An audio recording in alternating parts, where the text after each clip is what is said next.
ఇక 'ధురంధర్' సినిమా రివ్యూలోకి వెళ్ళిపోదాం. ముందు 'ధురంధర్' సినిమాలో నెగెటివ్స్ ఉన్నాయి కొన్ని. ఆ నెగెటివ్స్ గురించి మాట్లాడుకుందాం. ఫస్ట్ నెగెటివ్ వచ్చేసరికి 3 గంటల 34 నిమిషాల డ్యూరేషన్ ఉంది.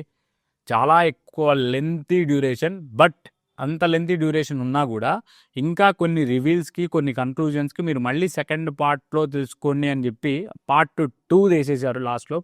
సో 3 గంటల 34 నిమిషాలు పెట్టి కూడా పార్ట్ 2 చూడాల్సి వస్తుంది కాబట్టి నాకు అదొక పెద్ద నెగిటివ్ అనిపించింది సినిమాలో.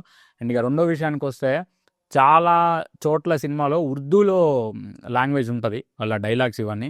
చాలా చోట్ల సబ్ టైటిల్స్ కూడా వేయలేదు. ఆ ఉర్దూ లాంగ్వేజ్లో వాళ్ళు మాట్లాడుకునేటప్పుడు మనకు అసలు అర్థమే కాదు సబ్ టైటిల్స్ లేకపోవడం వల్ల.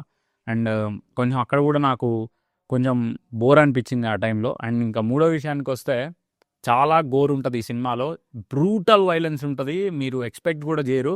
బట్ ఎక్కడ కూడా బ్రూటల్ వైలెన్స్ కావాలని పెట్టినట్టు ఉండకపోయినా కూడా వైలెన్స్ మాత్రం పిచ్చి పీక్స్లో ఉంటుంది. ఖచ్చితంగా మీరు పిల్లల్ని, ఫ్యామిలీని, ఇంకా పెద్దవాళ్ళని వేసుకొని వెళ్తే మాత్రం ఖచ్చితంగా ఒకళ్ళ ఫేస్లో ఒకళ్ళు చూసుకోలేరు. చాలా గోర్ అండ్ వైలెన్స్ ఎక్కువ ఉంటుంది కాబట్టి బెటర్, నేను ముందే చెప్తున్నా. ఇక నెగిటివ్స్ అయిపోయినాయి భయ్యా. సినిమాలో పాజిటివ్స్ గురించి మాట్లాడుకుందాం. చాలా ఉన్నాయి. రణ్వీర్ సింగ్ పర్ఫార్మెన్స్ నిజంగా, మీరు 'పద్మావత్' సినిమా చూసారో లేదో కానీ అందులో రణ్వీర్ సింగ్కి 10 times ఉంటుంది ఇందులో పర్ఫార్మెన్స్.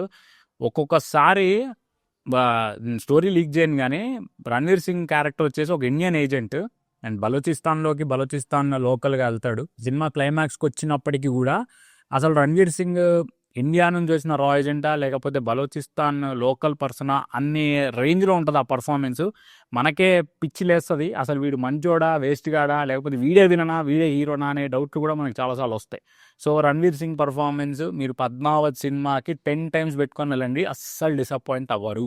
అక్షయ్ ఖన్నా, సంజయ్ దత్, రణ్వీర్ సింగ్ చింపి అవతల పెట్టేశారు సినిమాలో. అండ్ అక్షయ్ ఖన్నా పర్ఫార్మెన్స్ కూడా మీరు చావా సినిమా చూడకపోతే చావా సినిమా చూడండి, అందులో అక్షయ్ ఖన్నా పర్ఫార్మెన్స్ నెక్స్ట్ లెవెల్లో ఉంటుంది.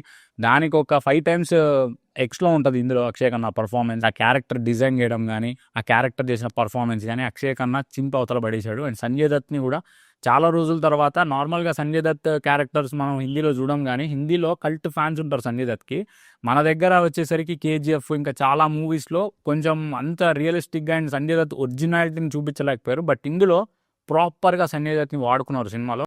ఓవరాల్గా సినిమా గురించి చెప్పాలంటే కంటెంట్ నెక్స్ట్ లెవెల్లో ఉంది. ఒరిజినల్ స్టోరీస్ని అండ్ మన ఇండియాకి పాకిస్తాన్కి మధ్యలో జరిగిన ఒరిజినల్ ఇన్సిడెంట్స్ని అవే పేర్లతో పెట్టేసి యాజ్ ఇట్ ఈస్ దీంట్లో వదలు పెట్టేశారు. అలా యాక్షన్ సీన్స్ ఇవన్నీ చాలా రియలిస్టిక్గా ఉంటాయి. కొట్టుకుంటుంటే నిజంగానే మన ఎదురుగా కొట్టుకుంటున్నారా అన్నట్టు ఉంటుంది, చాలా ఇంటెన్స్ ఉంటుంది. అండ్ ఇంకా హీరోయిన్ విషయానికి వస్తే సారా అర్జున్కి రణ్వీర్ సింగ్కి ఏజ్ డిఫరెన్స్ చాలా ఉంది. అండ్ ట్రైలర్లో చూసినప్పుడు కూడా వాళ్ళిద్దరికి సరిగ్గా సింక్ అవ్వలేదు అనిపించింది, కానీ సినిమాలో కూడా వాళ్ళు ఆ పాయింట్ బేస్ చేసుకుని తీశారు.